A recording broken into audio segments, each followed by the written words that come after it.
dirts. If meron po kayong mga dark spots ganyan, may help niya mapalight and brighten. Basta with partner nyo ng serum.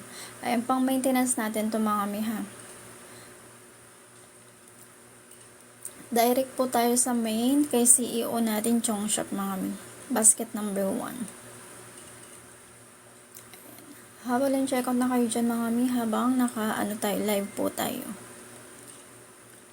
Ayan, sa mga mag-check out po ng rejuvenating set natin, basket number 12, number 11, and number 12. Natin guys, number 10 natin, available din sa Rejuve. Ayan, magsipag-check out na kasi habang may restocks pa po tayo. Ayan, mga may master ko foaming cleanser natin direct sa main ha, kaya lang sold out tayo sa main guys ng rejuvenating set. Ayan, foaming cleanser natin,